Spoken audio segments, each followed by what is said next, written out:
Hi, I'm Norris, CEO of Techbook Online and star of The Week That Was, a news segment heard every Friday evening during the 6 o'clock hour on 900 AM WURD and 900AMWURD.com. I'm standing here right now in Center City, Philadelphia with Reverend Mark Tyler.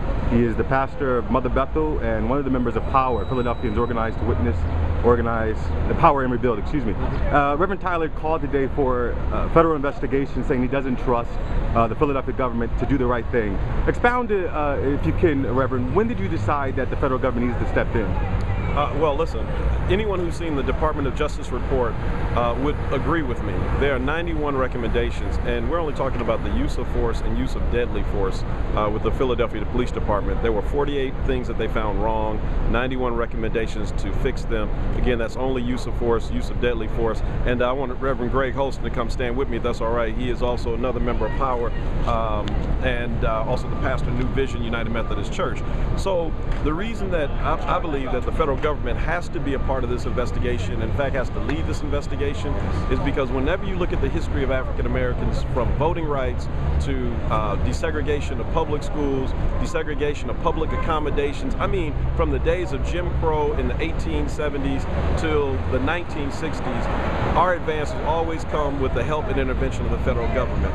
Local government is always going to look out for itself, and so I mean, listen, I know the district attorney. I'm not trying to accuse him of being an evil person, but I recognize the inherent contradiction and pressure that is put upon them trying to police one another. They work together, they depend on each other for cases, and so I don't expect that he's going to go out and try to throw all that away for this family. It's unfortunate, but I don't think he's going to do it. The only way that we're going to get what we really need and deserve for this family is to have someone independent, and that is the federal government. They've already leveled serious charges against the city, and so in that light, I think that it behooves them to come in and now carry it to the next level. And you think that the 91 recommendations that the DOJ laid out is the perfect foundation for the beginning foundation? Yeah, I mean, without a question. So Reverend Holston and I, we have looked at those. We've looked at them repeatedly, and I mean, just these off the top of my head.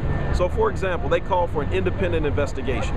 They say that that at the moment of the shooting, that there should be an independent force like our current Philadelphia Police Review Commission that should be empowered with investigation powers, that should be right there, and that they should have management of the crime scene and everything else. We don't have that. So you're asking the police to come in and then oversee a shooting that involves one of their colleagues.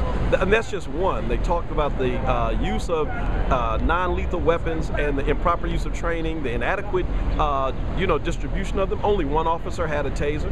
He obviously wasn't confident in using it because he didn't. He reached for a gun instead. They talk about this use of sending rookies out, 2 rookies, for 18 months in high crime areas. That's how they learn. Now, call me crazy. I'm a preacher. Reverend Holston, the United Methodist Church with him and the AME Church with us believes that you start young preachers off as an apprentice to a seasoned preacher, so that when you get ready to make mistakes, you got someone who can pull your coattail. Why are 2 rookies out at 2:30 in the morning patrolling in that area? I don't understand it. I mean, it's bad policing, and those are just 3 of the 91. When you guys first heard of the story about the gun, do you ever question why the officers didn't remove the gun when it seemed like one of them had the chance? That's one of the first questions. Yeah. They had plenty of opportunities to remove the gun, and they didn't do it. So that gives a question about whether the gun was there in the first place. And we know it's been a history in dealing with policing in big cities, and Philadelphia's had their history as well, that police officers oftentimes carry a dummy gun with them to plan in these kinds of situations.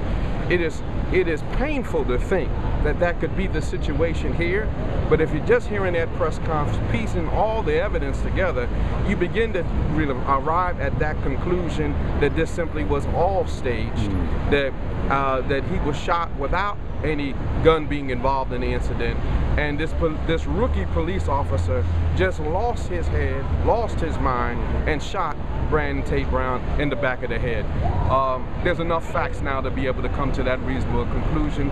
I just want to reiterate the need for the federal government to be involved in this. These kinds of things have happened in Philadelphia in the past, and the pressures on the district attorney, on the chief of police, and all the pressures of the culture oftentimes causes things to cover up.